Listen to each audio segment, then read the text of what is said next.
Amém. Então, meus irmãos, vamos receber o pastor César Moisés, que vai nos trazer a palavra. Os irmãos querem ficar de pé. Os irmãos, eu não sei se já demos boas-vindas, se não, vamos dar outra vez. Os irmãos querem receber o pastor César Moisés de Carvalho com bem-vindo. Podemos todos dizer amém? Amém. Amém. Então, pastor, seja bem-vindo, viu? Muito bem. Obrigado. Paz do Senhor Jesus. É uma alegria poder voltar a Jundiaí, estar com o pastor Ezequias. É sempre uma alegria pela sua forma principesca de nos receber, mas ao mesmo tempo é uma grande responsabilidade pela pessoa que ele é, né? Pelo doutor que ele é na palavra. Expor o texto bíblico, seja aqui ou seja em outro lugar, é sempre uma responsabilidade. Porém, expor diante de quem conhece como ele é uma responsabilidade maior. É um prazer poder revê-lo, rever os seus ministros, a igreja aqui em Jundiaí, onde eu já tive a oportunidade de estar outras vezes, rever a irmã Ruth, que bênção, ver os irmãos, ver que a igreja está aí abençoada, firme, seguindo avante e aguardando a expectativa da volta do Senhor Jesus. Vamos abrir a nossa Bíblia, já que estamos em pé, no Evangelho do Senhor Jesus Cristo, segundo escreveu Mateus, capítulo de número 22.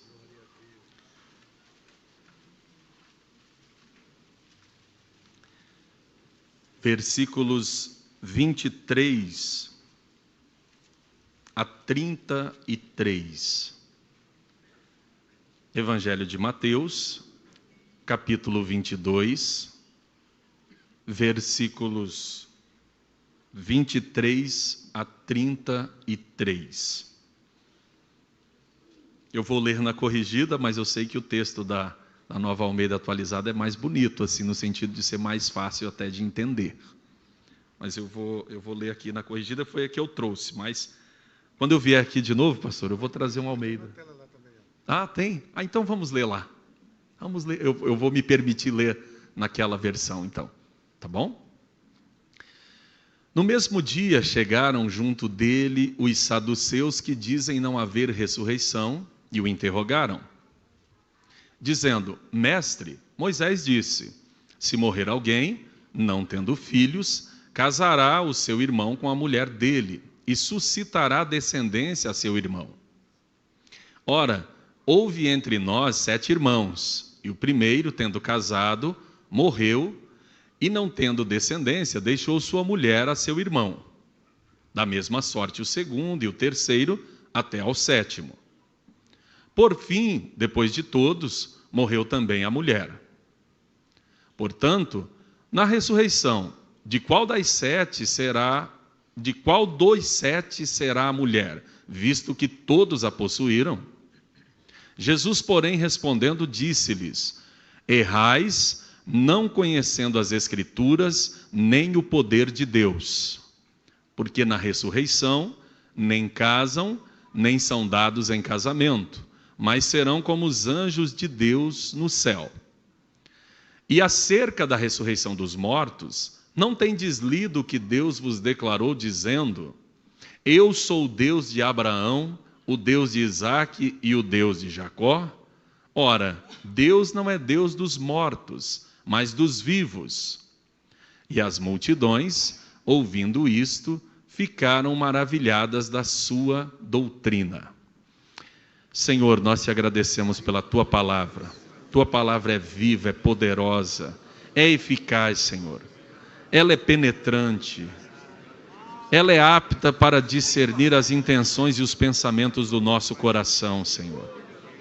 Abre-nos a porta da palavra nesse momento, Senhor. Nos ajuda, que possamos aprender, Senhor. Que possamos, Senhor meu Deus, aceitá-la. E possamos principalmente praticá-la, Senhor. Nos ajuda, nos dá a tua graça. Em nome de Jesus. Em nome de Jesus. Amém. Os irmãos e irmãs podem se assentar. Muito obrigado.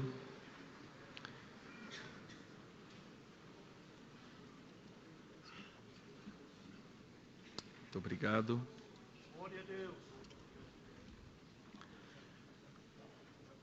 o nosso texto está na página 10 do seu manual. As Assembleias de Deus no Brasil, esse é o título.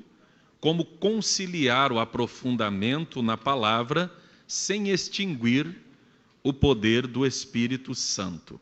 Essa é a proposta de reflexão que foi escolhida, inclusive, pela coordenação da 23ª Escola Bíblica de Obreiros aqui em Jundiaí. Só que, primeiramente, eu quero refletir um pouquinho sobre esse texto que nós lemos, porque ele tem toda a substância necessária para que dirija, oriente a nossa reflexão a esse respeito.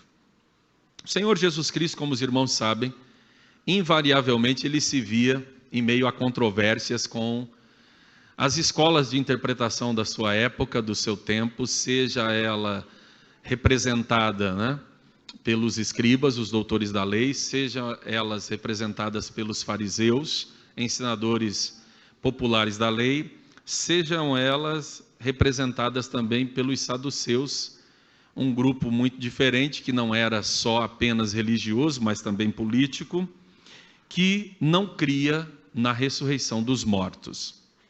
Então, alguém às vezes pensa que não crer em ressurreição é uma coisa de modernidade, é uma coisa de impossibilidade do racionalismo moderno. Não é apenas isso. A questão da ressurreição era uma impossibilidade para o incrédulo desde sempre, porque a ressurreição, ela contraria o senso comum, a interpretação comum da realidade. Ela contraria. Ou seja, a ressurreição é um milagre. A ressurreição é um ato miraculoso da parte de Deus. Não pode acontecer de maneira natural, só pode acontecer com a intervenção divina, com a intervenção miraculosa de Deus. Então, eles propuseram ao Senhor Jesus Cristo uma problemática em torno da questão do levirato, que era justamente a ideia que já existia, inclusive, anterior à lei mosaica, mas que foi dada por Deus também como uma lei que era necessária para preservar socialmente, sobretudo a mulher, onde aquele irmão que se casava e não tinha filhos e vinha a falecer, o cunhado, né, no caso o seu irmão, tinha que tomar a sua esposa, a viúva no caso, como mulher, para que suscitasse família e memória ao seu irmão que havia falecido. E dentro dessa problemática que eles propuseram, houve então 7 irmãos, e esses 7 não tiveram filhos, nenhum deles, e essa mulher, tendo sido então mulher dos 7, veio o questionamento, né, na eternidade, na ressurreição, na vida eterna, de qual deles ela vai ser esposa? Então, a pergunta, ela tinha um caráter, na verdade, capcioso, de tentar apanhar Jesus Cristo em alguma espécie de armadilha teológica, ou armadilha bíblica, como nós queiramos aqui nomear, para que Jesus Cristo assim pudesse ser surpreendido. Mas o Senhor Jesus Cristo dá uma resposta que, para mim, dentro dessa questão de conciliar aprofundamento na palavra com o poder do Espírito, ela é muito oportuna. No versículo de número 29, então Jesus Cristo diz que eles erravam e estavam errando por não conhecerem as Escrituras e nem o poder de Deus. Ou seja, Jesus Cristo mostra de maneira muito clara que é possível a pessoa ter a Escritura e não conhecer a Escritura. O mero fato de se ter a Bíblia não significa conhecer a Bíblia, porque o conhecimento da Bíblia demanda ler a Bíblia, estudar a Bíblia e amar a Bíblia. Então, não era o caso daqueles homens que não tinham nenhum tato, nenhum conhecimento bíblico do ponto de vista que Jesus Cristo conhecia, porque Jesus Cristo é Deus, Jesus Cristo é o Filho de Deus, e Jesus Cristo estava mostrando que a dimensão do poder de Deus, ela permeia a história bíblica. Se você não acredita nessa questão, fica extremamente difícil de se acreditar nos milagres que a Bíblia coloca, sendo um dos seus maiores milagres a ressurreição. Então Jesus Cristo mostra isso, e ele também aprofunda essa discussão ao mostrar uma questão que seria paradoxal para se analisar do ponto de vista racionalista. Jesus Cristo mostra como exemplo de quem está vivo, ele cita 3 personagens que são os patriarcas: Abraão, Isaque e Jacó. E então vem uma pergunta: Abraão, Isaque e Jacó, nos dias de Jesus, estavam vivos ou mortos? Estavam mortos, lógico, fisicamente, mas do ponto de vista divino, a morte, mesmo no seu sentido pleno, não é só a cessação da vida, do ponto de vista físico. A morte é a separação espiritual completa do homem para com Deus. Quando o homem apóstata-se, né? Quando ele vem a se apostatar, ou quando ele não aceita ao Evangelho, então ele não tem a vida eterna. E não tendo a vida eterna, essa sim é a morte no sentido pleno da palavra. Mas a cessação da vida não é morte no sentido pleno. E Jesus Cristo estava falando desse sentido pleno, porque a vida para Jesus consiste em muito mais do que esse momento que a gente existe entre nascimento, né, e morte. Ela está num sentido muito mais pleno. Então Jesus Cristo diz: Deus não é Deus de mortos, mas é Deus de vivos. E então ele cita 3 personagens que do ponto de vista humano estão mortas, mas do ponto de vista divino estão plenamente vivas. Por quê? Porque são pilastras, né? São colunas da fé do Antigo Testamento: Abraão, Isaque e Jacó. Então a perspectiva divina é uma perspectiva diametralmente oposta à perspectiva meramente humana. E isso precisa ficar claro para a gente quando vamos falar acerca de aprofundamento na palavra sem extinguir o poder do Espírito Santo.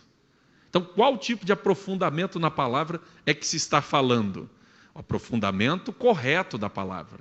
Não é o aprofundamento racionalístico, incrédulo da palavra. Porque os saduceus, eles tinham conhecimento da palavra, mas sob uma ótica racionalista, sob uma ótica incrédula. E ter conhecimento meramente nessa perspectiva significa não ter conhecimento nenhum. Por isso que o Senhor Jesus Cristo diz: vocês erram porque vocês não conhecem nem as Escrituras e nem o poder de Deus. E conhecimento de Escritura não se dissocia do conhecimento do poder de Deus, mesmo porque o conhecimento das Escrituras só é possível porque Deus, pelo seu poder, revelou a sua palavra, inspirou pessoas a escrevê-la e manteve a sua palavra dentro do período dos cativeiros, de sucessivas invasões a Israel e destruição do texto. Então, houve o poder de Deus não só na inspiração, como houve também o poder de Deus na preservação física do texto. A própria preservação física do texto se deu justamente por conta do poder de Deus. Então, qualquer tipo de conhecimento do texto bíblico que se arrogue conhecimento, não considerando a questão do poder de Deus, a questão da sobrenaturalidade que marca as Escrituras Sagradas, ele não pode ser válido. É um tipo de conhecimento estéril, é um tipo de conhecimento vão, é um tipo de conhecimento que não serve. Por isso que, sem nenhuma espécie de apologia ao obscurantismo, sem nenhuma espécie de apologia ao anti-intelectualismo, mas, entendendo corretamente, um crente simples que lê a sua Bíblia com fé, com temor de Deus, e acredita no que está lendo no texto, ele pode ser muito ricamente abençoado ou abençoada, porque, na verdade, ele lê com devoção, ele lê com amor, ele lê com paixão, ele lê com prazer.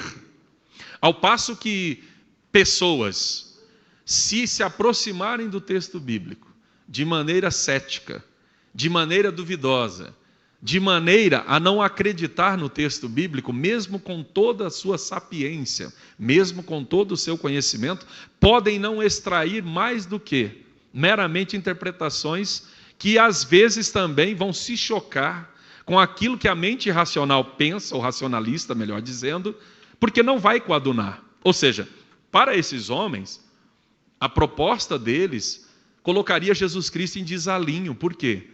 Porque não havia condição, dentro da lógica, de Jesus Cristo responder essa questão. Mas aí vem a grande diferença entre a lógica humana e a lógica divina. Na lógica divina, funciona de outra forma. Por quê? Porque na eternidade, seremos, é isso que diz, como os anjos no céu. Não vamos ser dados a casamento. Então, esse aspecto, ele apaga-se aqui desse lado da nossa existência.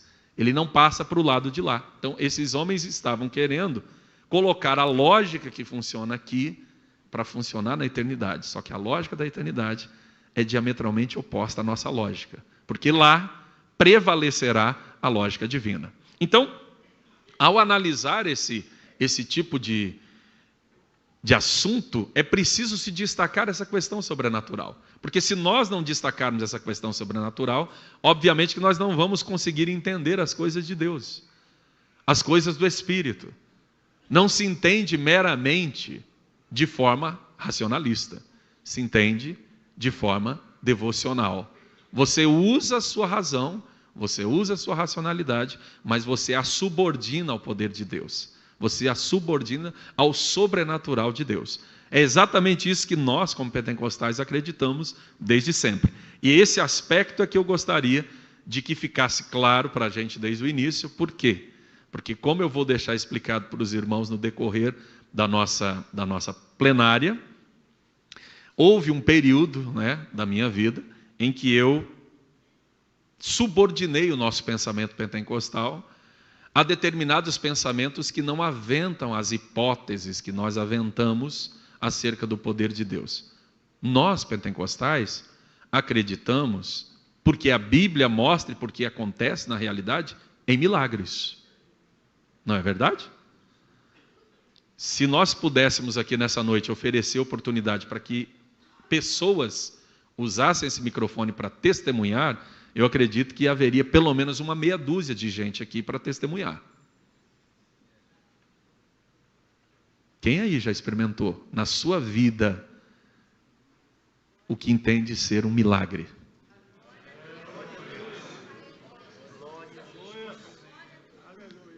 Eu acredito que grande parte de nós aqui já experimentou, já passou por situações difíceis, adversas, que você percebeu que a intervenção divina era muito clara, era evidente.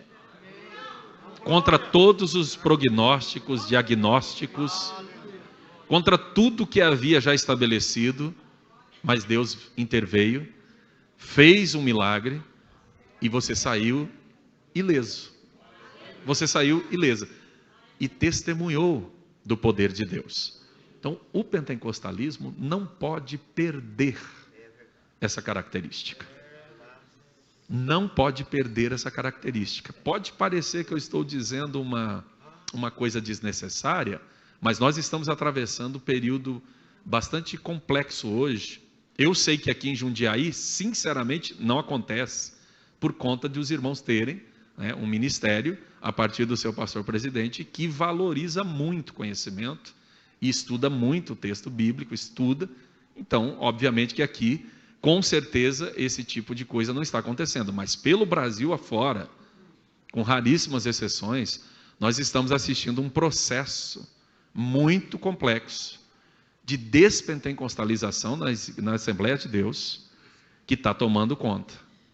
Eu tenho ido a igrejas onde a situação da liderança é muito difícil, porque a pressão é grande, sobretudo por conta da juventude, que tem cada vez mais consumido um determinado tipo de teologia, que faz com que eles não mais acreditem na manifestação do poder de Deus. E, infelizmente, nós tivemos também um problema muito sério, que foi um período de neopentecostalização, um período de perda de características do pentecostalismo clássico. E então, por conta dessa banalização que nós tivemos, por um lado, houve um vácuo doutrinário onde se entrou essa neopentecostalização, e, havendo essa neopentecostalização tomado lugar, as pessoas se decepcionaram tanto, porque é uma espécie de decadência do pentecostal. E aí, então, se abriu o vácuo para a despentecostalização, que é o outro extremo.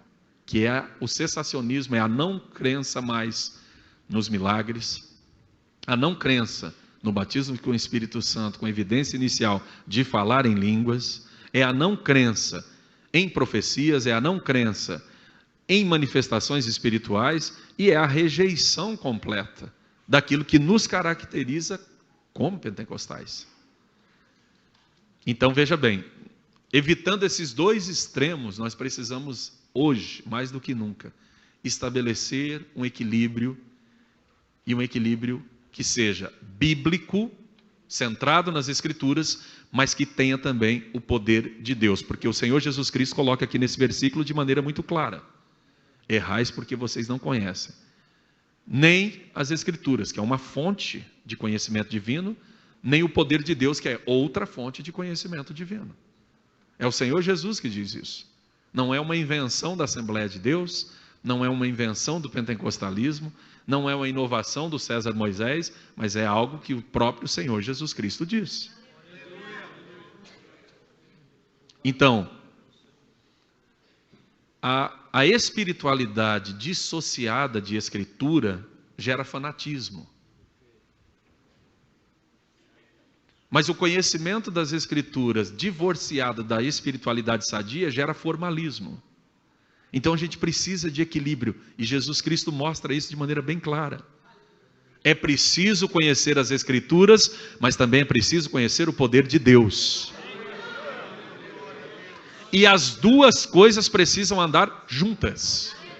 Os dois tipos de saber, os dois tipos de conhecimento precisam estar juntos, conjugados.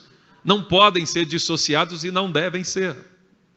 Isso é muito importante de entender, porque quando o Senhor Jesus Cristo cita esses três homens, ele diz: Deus não é Deus de mortos, mas de vivos. E cita três pessoas que já haviam morrido. Porém, nós precisamos analisar dentro da perspectiva divina, dentro da perspectiva do sobrenatural. E na perspectiva do sobrenatural, eles estavam mais vivos do que nunca.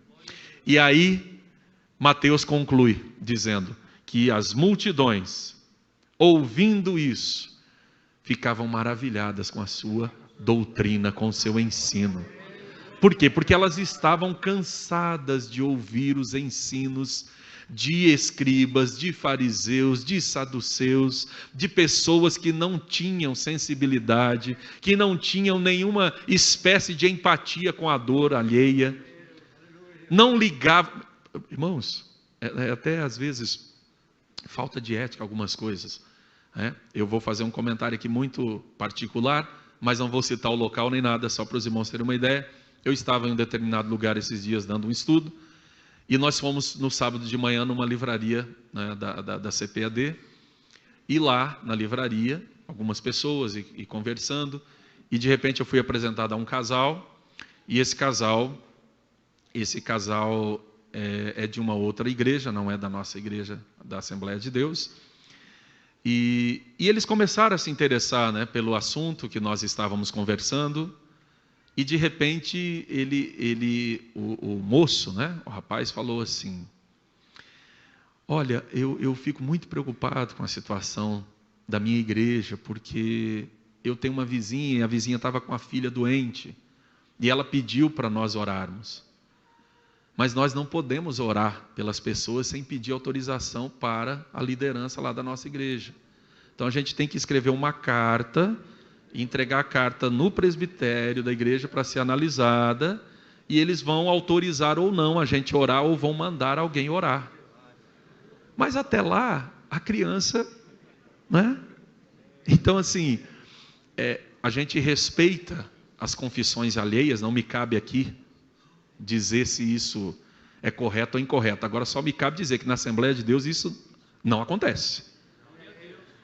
Porque na Assembleia de Deus, qualquer irmão, qualquer irmã já ia dizer: pois não, vamos lá orar agora pela sua filha. E tem mais uma: Jesus ainda curava. Isso não é triunfalismo, isso acontece corriqueiramente. A Assembleia de Deus é isso, irmãos. Querer descaracterizar a Assembleia de Deus é pecado. Querer tornar a Assembleia de Deus uma coisa que ela não é, isso sim é profanar. Isso sim é pisar no legado, isso sim é descredibilizar o que foi feito, isso assim é querer tirar uma pilastra realmente do pentecostalismo, querer tirar fora esse tipo de coisa que é corriqueira, esse tipo de experiência que acontece de forma mais simples, né? Qualquer irmão, qualquer irmã iria orar. Eu tenho certeza que não precisaria pedir autorização para o pastor Ezequias, se isso acontecesse aqui em Jundiaí. Por quê? Porque a obrigação do crente é ele estar pronto para fazer isso.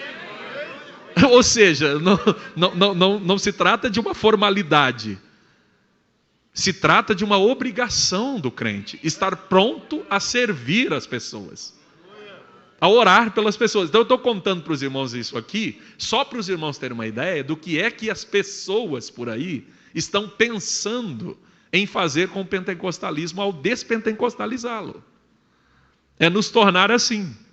Alguém pedir oração para a gente pedir autorização para o ministério, esperar uma reunião extraordinária do conselho para saber se pode orar ou não. Como é que foi que a Assembleia de Deus nasceu e cresceu nesse país?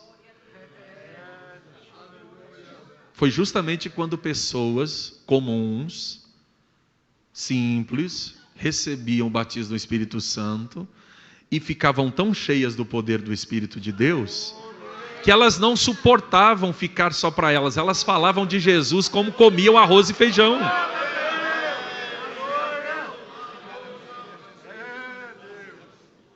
Elas falavam de Jesus Cristo para o vizinho, para o parente, para o patrão, para o empregado, como comiam arroz e feijão. Era a coisa mais comum do mundo, era falar de Jesus. Porque elas se sentiam compelidas e preparadas e ungidas para falar do Evangelho.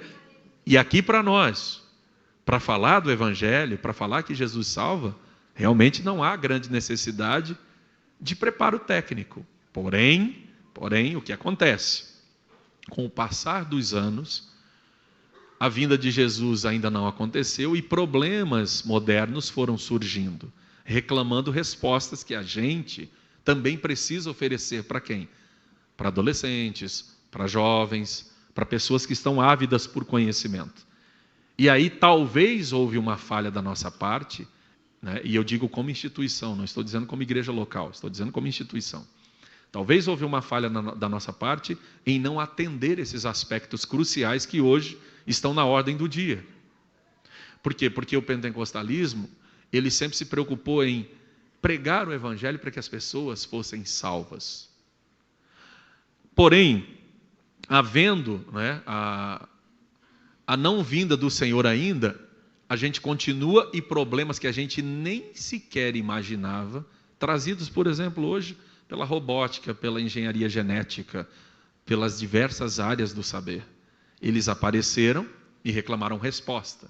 E a gente não tinha, né, um preparo, talvez, amplo para poder responder essas questões. O que está sendo feito agora, só que nós temos uma massa gigantesca de pessoas. Né? Enquanto denominações pequenas podem atender isso de forma mais rápida, nós temos uma massa muito grande, né, de irmãos e irmãs no Brasil inteiro, que não é tão facilmente alcançável assim. A gente faz grandes esforços, mas não é tão facilmente alcançável. E enquanto isso, pelo fato de nós termos uma ligação muito forte, né, quando se estuda, a gente percebe que nós temos ligações bem fortes com determinados segmentos da tradição cristã que mantinha uma certa distância em relação ao mundanismo, e essa distância é sadia, só que também se confundiu o mundanismo, né, com a evolução normal das coisas. E aí, então, a gente demorou para ocupar canais midiáticos, a gente demorou para ocupar determinados postos de influências que precisam da nossa ocupação pentecostal ali.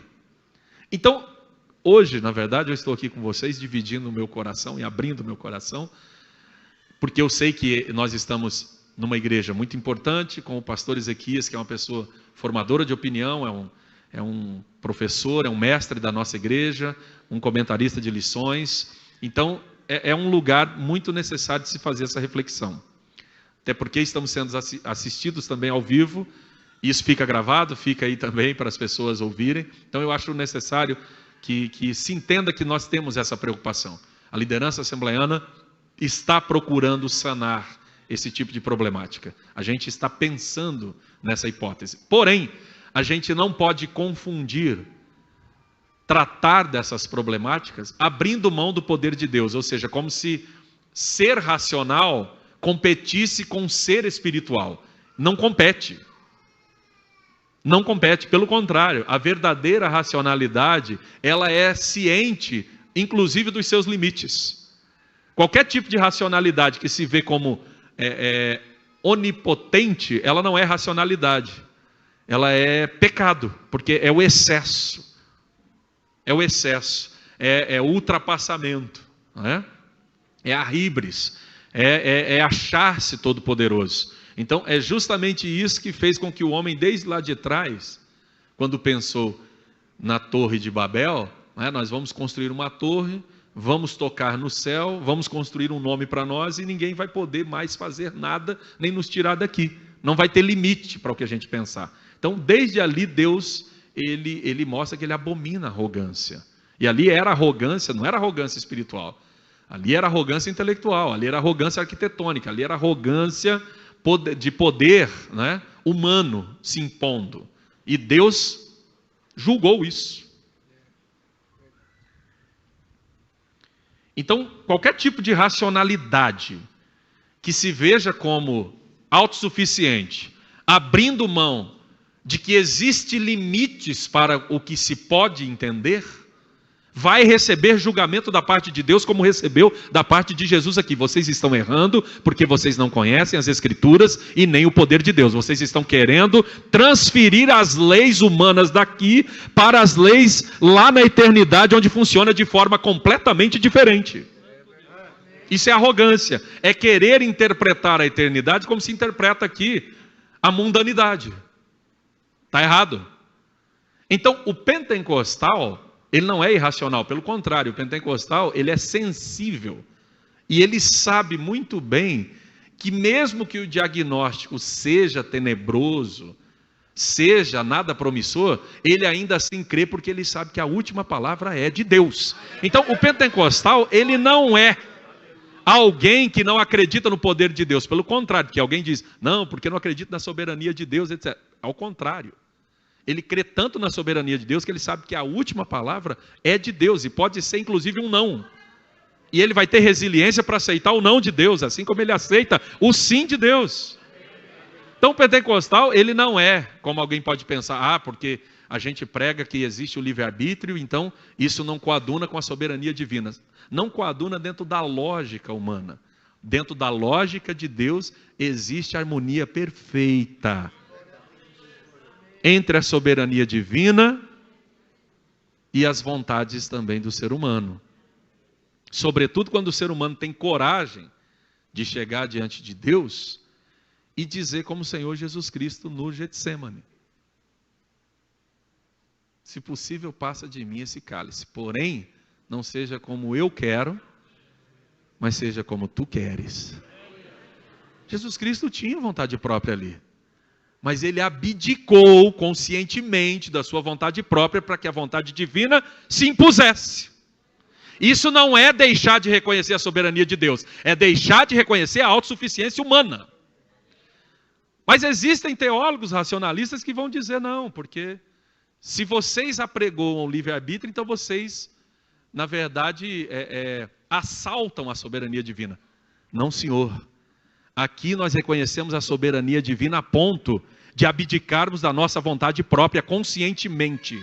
Nós não somos robôs aqui, pelo contrário, aqui todo mundo tem vontade própria, porém subordina a sua vontade própria à vontade de Deus. E isso é ser mais do que racional. É mais do que racional. É conscientíssimo. Porque sabe que somos criatura e Ele é Criador. Sabe que somos servos e Ele é Senhor. Então nós podemos e devemos aprofundar na palavra e não extinguir o poder do Espírito. O pentecostalismo é uma tradição cristã que tem a sua fé. calcada justamente no texto bíblico, na crença de que Deus realiza aquilo que é impossível, mas que na sua soberania Ele também pode não realizar. Ele pode não querer fazer. O pentecostal entende isso plenamente. Você não vê pentecostal perdendo a fé porque não foi curado o ente querido e Deus recolheu. Você não vê. Você pode ver um neopentecostal perder a fé, porque a fé dele é baseada no que Deus pode lhe dar. O pentecostal não. A fé do pentecostal é baseada na graça divina, no que Deus já fez por ele.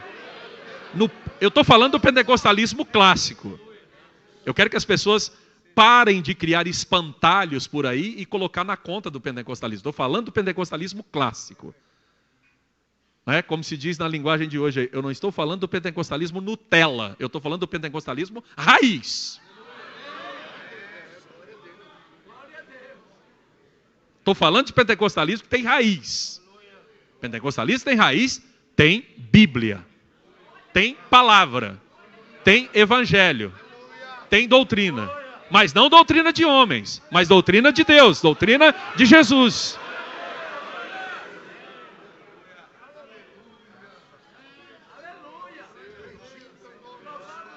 A prova tão grande que a gente tem doutrina é que nós caminhamos, né, pastor Ezequias, 100 anos sem uma declaração de fé. O senhor não viu apostasia, viu?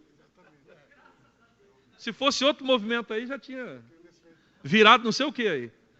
É porque aqui, meus irmãos, a nossa fé não é baseada em ideias, não. A nossa fé é baseada na realidade divina. A nossa fé aqui é baseada na palavra de Deus, e a palavra de Deus não é uma coisa para nós que ficou há 2000 anos quando morreu o último apóstolo, não. A palavra de Deus para nós é viva. A palavra de Deus para nós é realidade. A palavra de Deus para nós é verdade que a gente experimenta na realidade todo dia. Isso é coisa que só acontece com o pentecostal. Isso aí é fato. Eu tenho a minha mãe, e ela diz assim: meu filho, eu estava aqui e Deus falou comigo. Ah, é, mãe? É que eu abri a Bíblia aqui, e olha o versículo. Eu, meio metidinha inteligente, né? Eu já fico querendo saber quem é o destinatário. Minha mãe não está nem aí com isso. Ela falou assim: é a palavra de Deus, meu filho. Deus falou comigo. E sabe, acontece mesmo. Ela abre lá num salmo messiânico que diz que foi para ela, e acontece mesmo. Porque a fé dela é tão simples, é tão sincera, é tão singela, que Deus olha lá do céu e diz: olha, como não abençoar uma mulher dessa? Isso acontece todos os dias no mundo inteiro. Mas não é um incentivo a não se estudar o texto bíblico. Vamos estudar o texto bíblico. Vamos aprender, não é? Que tem um autor, que tem um destinatário, que tem uma data de autoria, que tem um local, que tem um gênero literário. Mas não vamos deixar essas coisas tirar a graça do texto, tirar a simplicidade da palavra, tirar a fome e o desejo de experimentar aquilo que aqueles homens e mulheres lá da Bíblia experimentaram. Que é justamente isso que o pentecostal vive. O pentecostal experimenta justamente isso. Então o pentecostal, ele não é irracional como alguém acusa. O pentecostal é alguém que crê que o Deus que realizou essas coisas na época que o texto bíblico foi produzido, Ele é o mesmo, e Ele pode realizar hoje na nossa realidade. E Ele realiza mesmo. Ele realiza, sem nenhuma espécie de triunfalismo, sem nenhuma espécie, né, de ufanismo aqui, mas de maneira bem clara. Deus realiza, meus irmãos. A gente experimenta isso na realidade. A gente experimenta isso na realidade. Eu não sei a questão do tempo, aí eu estou meio... Os irmãos me sinalizem, por favor, tá? Porque eu estou meio, de repente, fugindo aqui do tempo. Vamos lá, eu vou para o slide ali, me passaram os slides, eu achei muito bem organizado como só ia acontecer vindo aqui da Igreja Jundiaí. Então eu recebi o template do Felipe, E eu vou honrar aí a fé dele de me mandar o template, vou tentar ser didático aqui, tá bom? Vamos lá. Esse é o título da palestra, pode passar, da plenária. Né? As Assembleias de Deus no Brasil, como conciliar o aprofundamento na palavra sem extinguir o poder do Espírito Santo. Vamos adiante. O versículo base, né? Mas respondendo Jesus lhes disse, vós estáis enganados, não conhecendo as Escrituras, nem o poder de Deus, que é Mateus 22 e 29. Vamos adiante. Bem, esse subtítulo, como conciliar o aprofundamento na palavra sem extinguir o poder do Espírito Santo, pode passar? Ele na verdade, sugere que existe uma inconciliação entre duas práticas, que seria você ser uma pessoa que tenha densidade na palavra, tenha substância na palavra, mas que não possa, ao mesmo tempo, ser uma pessoa cheia do Espírito Santo, cheia do poder de Deus, como se elas fossem duas coisas concorrentes. Não é? O subtítulo da palestra sugere isso. Esse seria, na verdade, uma constatação de um problema. Então, hoje eu perguntaria, né, porque esse texto aqui, eu acho que o pastor Ezequias se lembra quando nós estivemos em Campinas, naquela conferência do centenário sobre... Então, ele é daquele tempo.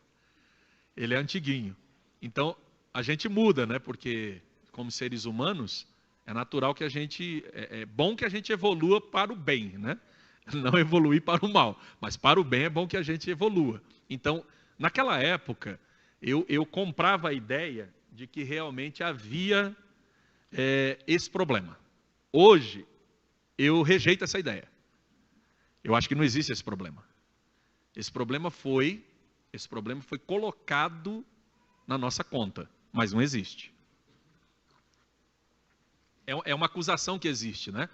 Como se fosse uma inconciliação entre essas duas práticas, entre ser profundamente bíblico, reflexivo, preparado e espiritual, quebrantado e uma pessoa que experimenta o poder de Deus. Então, ele sugere que existe essa inconciliação. Eu hoje rejeito essa ideia. Vamos adiante. Então, essa constatação aí indica que existe um problema, né, que seria algo que a gente desconhece a resposta, mas que a gente tem necessidade de conhecer essa resposta. Então, a gente precisa buscar. Por isso que tem o como conciliar. Né? Como conciliar. Vamos adiante. Como é que a gente poderia classificar esse problema, esse suposto problema? Ele pode ser classificado como um problema religioso, como um problema filosófico, como um problema artístico, como um problema científico. Como é que a gente poderia classificar? E aí eu digo o seguinte, não existe problema filosófico ou religioso em si, mas atitude filosófica, ou seja, uma atitude reflexiva, ou uma atitude mágica, passiva, natural, orgânica, diante de determinado problema. Então, como é que a gente vai encarar isso? De forma reflexiva, analisando de maneira bastante criteriosa e crítica, né? Porque a palavra crítica tem gente... o sentido conotativo da palavra distorce o significado denotativo dela. A palavra crítica não é em si ruim, ela é positiva. A crítica... é o quê? É uma análise de alguém que sabe o que está dizendo e que sabe tanto o que está dizendo que vai apontar as soluções para aquele problema. Ao passo que existem pessoas que são detratoras, né? A detratora, a pessoa que fala mal de outra, ela não é crítica, ela é linguaruda. Entendeu? Crítica é uma pessoa que sabe o que ela está falando. Tem gente que é linguaruda, ela não é crítica, entendeu? Então aqui nós vamos analisar esse problema de forma crítica, de forma filosófica, reflexiva, né? Sondando as suas dimensões. Existe mesmo essa inconciliação? Não combina reflexão da palavra com o poder de Deus? Primeiro, a gente sabe que combina. Jesus deixou claro aqui no texto que a gente leu. Mas existe isso no pentecostalismo? O pentecostalismo é mesmo anti-intelectual, é um movimento mesmo que rejeita pensamento, que condena quem pensa, que condena quem reflete. O pentecostalismo tem essa prática mesmo? Então a gente precisa analisar de maneira bastante criteriosa esse problema, para que a gente possa dar uma resposta, tá bom? Vamos lá adiante. A nossa introdução, eu destaco o exemplo do Charles Finney. O Charles Finney é um norte-americano, advogado, nasceu no final do século XVIII, viveu a maior parte da sua vida no século XIX, e este homem, ele era do protestantismo histórico. Ele era de igreja protestante histórica. E ele experimentou, segundo os seus historiadores e também relatos pessoais dele, né, seu testemunho, o batismo no Espírito Santo com a evidência de falar em línguas, mas não havia, obviamente, essa conexão entre falar em línguas e batismo no Espírito Santo que foi feita posteriormente pelo movimento pentecostal norte-americano via Charles Farrar. A gente vai ver isso, pode ver isso depois. Mas a grande questão é que o Finney experimentou isso, e por conta do Finney ter experimentado isso, ele passou a questionar os pontos de vista teológicos de sua própria confissão, porque ele entendeu que era preciso reconsiderar. Porque se ele experimenta esse poder que diziam ter acabado, esse poder foi acabou. Com a morte do último apóstolo não existiu mais esse tipo de manifestação. E ele experimentou, então, e ele sabe que ele não estava louco, ele sabe que ele não estava fora de si, ele sabe que ele estava no seu perfeito juízo, estava consciente e experimentou isso, então ele falou, tem que se questionar. Só que o pastor Ezequias, que é muito mais conhecedor do que eu, sabe disso, a confissão de fé, por exemplo, a declaração de fé das Assembleias de Deus, chamada de Verdades Fundamentais, né, que existe há muitos anos, né, a Assembleia de Deus norte-americana, criou um documento já desde 1914, um pequeno documento, depois foi ampliando, etc. Nós temos... Sim, tem ele ali publicado, que é do William Mendes e do Stanley Horton. Está até ali. Está até ali no estande da CPAD, essa obra que dá para conhecer. Mas lá eles dizem de maneira clara no livro Teologia Sistemática, uma perspectiva pentecostal, que é organizado pelo Stanley Horton, também tem ali no estande. Apresentaram ontem. É um excelente livro. Ali, eles dizem, já no primeiro capítulo, que nunca, nenhum dos proponentes da declaração de fé, das verdades fundamentais, da Assembleia de Deus norte-americana, disse que aquilo ali era um oráculo fechado, que ninguém mais podia dizer nada, e aquilo ali era a regra e não a Bíblia. Não, ele diz, a declaração de fé, ela é subordinada à Bíblia. E se precisar, com mais luz lá na frente, fazer uma reconsideração, vai ser feito. Por quê? Porque as pessoas que fizeram, elas são pessoas que têm um coração, né, sincero diante de Deus, e entende que mais luz sobre um ponto que de repente não estava tão claro, precisa ser reparado. O próprio pastor Ezequias diz isso também na declaração de fé. Não tem essa pretensão de ser algo que inquestionável. Claro, não vai ser questionado de forma irresponsável, mas é com mais luz, determinado assunto precisa ser trabalhado. Tem problema. Isso é fato. Está lá naquele texto, os irmãos podem conferir. Porém, o que o Finney estava lutando contra o quê? O Finney está dizendo o seguinte: quando a gente tem uma confissão de fé inquestionável, é a mesma coisa da gente transformar a confissão de fé num papa morto. Isso está escrito naquela teologia sistemática dele que a CPAD lançou. Isso que eu estou dizendo para os irmãos. Teologia sistemática de Charles Finney. Então ele dizia o seguinte: e se for para ter um papa morto, é melhor ter um papa vivo, porque o papa vivo a gente pode fazer ele voltar atrás de alguma forma. A confissão de fé que cristalizou, que fechou, que disse que não pode se pensar mais nada além daquilo, é o papa morto. Então, é o dogma do papado, que colocou num documento. Aí ele tinha problema, porque ele dizia, esse aspecto aqui tem que ser reconsiderado. Sabe o que aconteceu? Aconteceu o seguinte: século V da nossa era teve um confronto, acho que foi no 5, entre Agostinho e Pelágio. Foi no 5, pastor Ezequiel? É quinto século, né? Então, eles discutiram a questão do livre-arbítrio. Pelágio tinha umas ideias que tinham de ser rejeitadas mesmo. Agostinho venceu. Agostinho, na verdade, é que é o pai da predestinação. E o que aconteceu?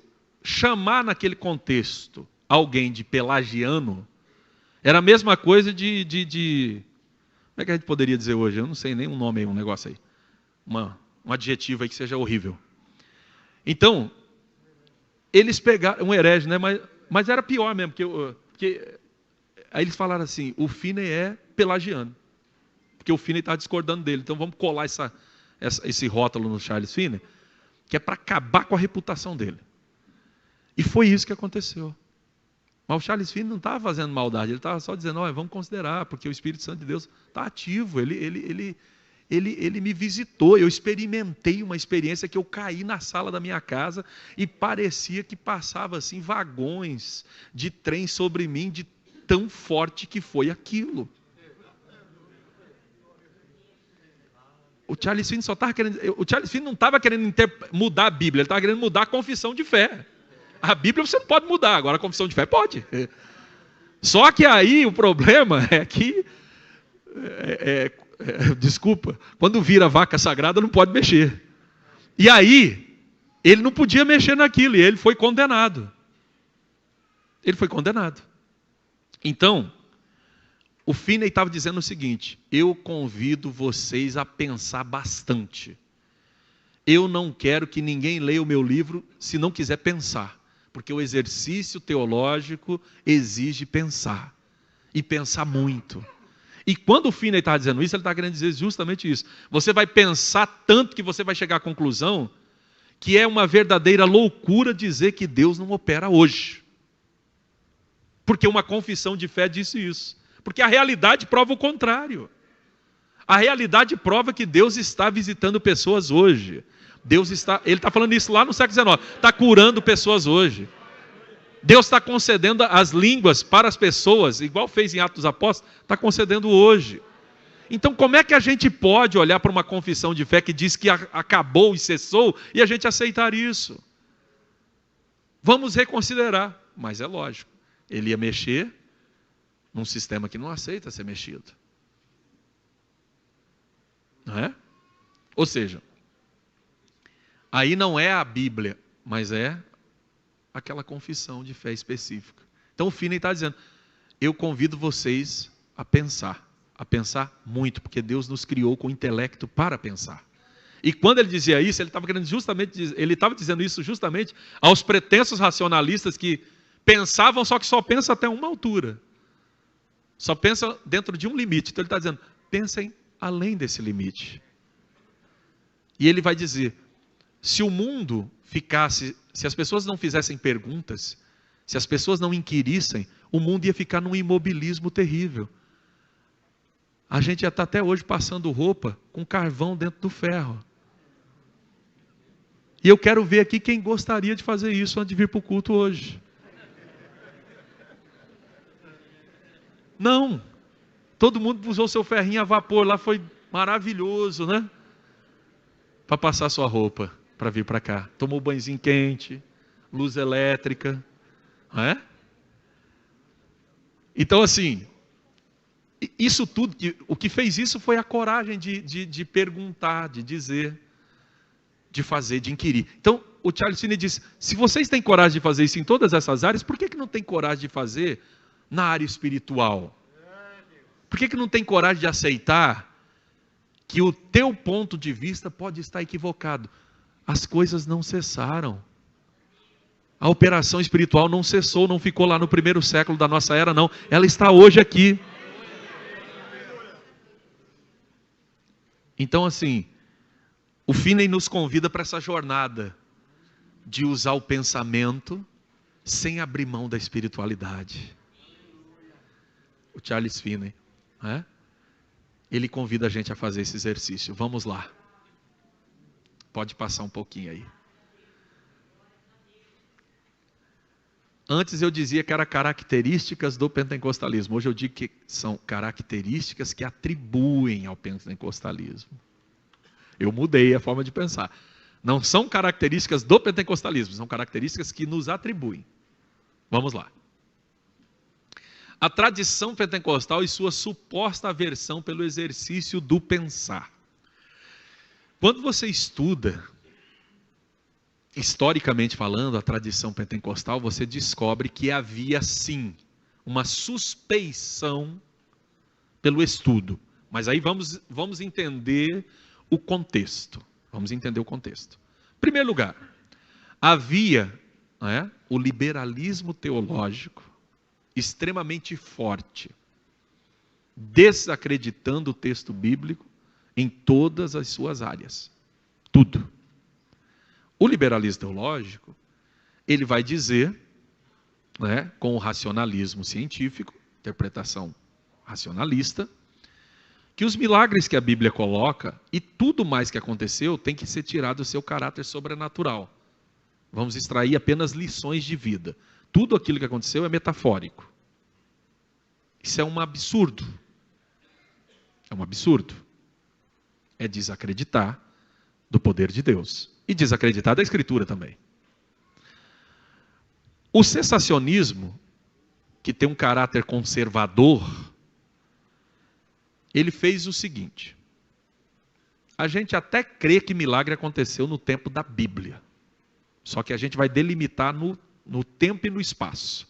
Aconteceu lá naquele lugar, lá no mundo antigo e no tempo da revelação bíblica, que durou cerca de 1500 anos. Dali para cá não tem mais. Como é que pode isso? Então, esses extremos eram os extremos que dominavam os seminários de teologia naquela época. Seja o liberalismo, seja, dentro do conservadorismo, o cessacionismo. Então, o que os primeiros pentecostais pensavam? Se os nossos obreiros forem estudar nessas escolas, seja escolas de liberalismo teológico, ou seja, escolas cessacionistas, o que eles vão fazer? Daqui a pouco eles estão duvidando que Deus opera, estão se tornando céticos, racionalistas, formais, e vão acabar com isso que Deus está fazendo com a gente. Então, o medo deles era justo. Mas você não vê ninguém incentivando o não estudo da Bíblia. Pelo contrário, ele incentiva o estudo da Bíblia. Não existe essa proibição do pensar. Agora existe uma coisa. Quando os ideólogos, quando quem domina, determina o que é pensar, os irmãos estão entendendo? Quando quem tem poder para determinar o que é pensar, delimita o que seja pensar, quem não pensar daquela forma, para eles serão classificados como irracionais. Então, o pentecostal foi classificado como irracional, não é porque o pentecostal não pensava, é porque o pentecostal não pensava como eles. O Justo Gonzalez, que é um historiador, da igreja, do cristianismo, muito conhecido, eu não sei se é, acho que é canadense, não sei se é canadense ou mexicano, nunca. Ele é cubano. Tem cidadania americana. Então, ele é muito conhecido nos Estados Unidos, mas aqui no Brasil tem muitos livros dele. Tem uma trilogia dele muito conhecida, Uma História do Pensamento Cristão. Eu tenho. Só que ele publicou há poucos anos um livrinho pequeno, intitulado Retorno à História do Pensamento Cristão, onde na primeira linha da introdução ele já diz: esqueça tudo que eu escrevi numa história do pensamento cristão. Porque o que eu escrevi naquele tempo é o que todo mundo dizia, então eu fui seguir o fluxo. Só que tem que se reconsiderar. E uma das reconsiderações que está sendo feita é justamente o fato de que o pentecostalismo, com esse nome, pode ser um movimento novo, tá? Com esse nome. Agora, as manifestações carismáticas do Espírito, elas antecedem muito esse período, tá? Aconteceram na Ásia, aconteceram na África, aconteceram na Europa, aconteceram até aqui na América Latina. Só que o que acontecia? Essas experiências não eram registradas. Por que não eram registradas? Porque os historiadores de história de igreja e de história do cristianismo eram cessacionistas. Então o que eles faziam? Quando eles observavam e sabiam de um grupo que era carismático. Isso é um bando de louco exótico, eu não vou escrever isso não. Desprezava. Faz eu lembrar aqui até eu estou falando aqui dessa forma tão formal, mas vou contar uma ilustração aqui engraçada do meu saudoso pai. Ele dizia que tinha um cidadão que chegava num bar e dizia que tinha batido numa pessoa. No outro dia, esse cidadão ia lá, contava que tinha batido em outra pessoa. E uma semana, 15 dias, etc. Até que um dia alguém se irritou e disse: mas rapaz, que negócio é esse? Você chega aqui todo dia contando uma história que você bateu em uma pessoa. Você nunca apanha não, rapaz? Ele falou: não, quem bate em mim conta em outro boteco. Então, assim, é a questão desses cidadãos que escreviam história de igreja, que eles não contavam, eles omitiam que existiam essas pessoas. Só que agora, os próprios historiadores, que não são crentes, né, não são cristãos, eles relatam isso em histórias, em livros, em fragmentos, e os historiadores cristãos começaram a ler, reler, e começaram a... mas espera aí, isso aqui era um grupo que nós podemos chamar de pentecostais, porque essas manifestações aqui. E começou a desvendar que isso nunca desapareceu na vida, nunca desapareceu na história. Só não teve a hegemonia que teve a partir dos Estados Unidos, mas nunca desapareceu da história. Então é interessante, meus irmãos, conhecer para a gente não ficar repetindo a narrativa que colocaram na cabeça da gente. Os irmãos estão me entendendo? Porque botaram uma narrativa na cabeça da gente. Quem botou é quem não acredita, quem quer que a gente creia dessa forma, e a gente está repetindo. E quando você tem coragem de desafiar o establishment, né? Quando você tem coragem de desafiar o sistema, você vai arrumar inimigo.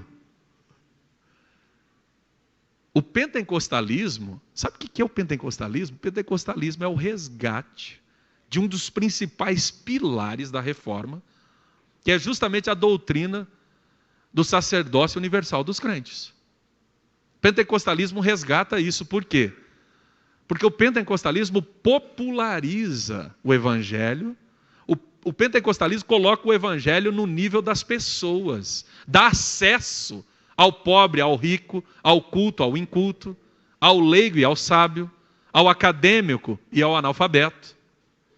E nós convivemos dentro de uma igreja só, sem que nos sintamos melhores ou piores uns do que os outros. Por quê? Porque aqui nós somos iguais diante de Deus. Não existe esse elitismo.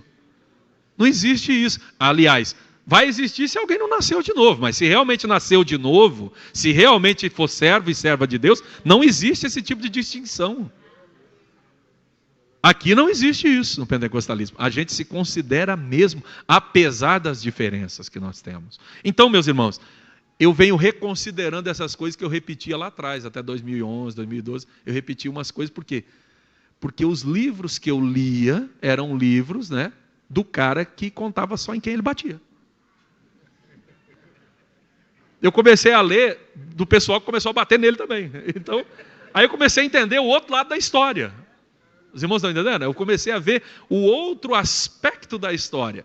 E eu comecei a ver que a fé pentecostal, ela nunca desapareceu. Por quê? Porque, meus irmãos, Jesus Cristo disse lá em Atos 1:8, que eles receberiam virtude do alto, iam ser revestidos de poder, para ser testemunhas. E eu pergunto para os irmãos, se isso era necessário naqueles primeiros dias em que eles andavam ainda fisicamente com Jesus, e hoje, depois de toda essa distância, a gente não precisa de menos Espírito Santo, a gente precisa de mais Espírito Santo. A gente se afastou tanto do ponto inicial da igreja, que a gente precisa de mais Espírito Santo na vida. Acha que Deus ia cessar? Pelo contrário, Ele tem que abrir as comportas ainda mais. Deus não ia deixar como torneira no Antigo Testamento. Não, Deus tinha que abrir como as cataratas do Iguaçu. Aí é que a gente precisa mais de Deus. Porque a missão aumentou, os desafios são maiores, as lutas são piores. A população aumentou exponencialmente, a gente precisa de mais e mais desse poder do alto, de ser revestido com Ele. Agora, né, pastor? Irmãos, agora é o nosso intervalo, tá bom? Depois, se os irmãos tiverem paciência, a gente continua.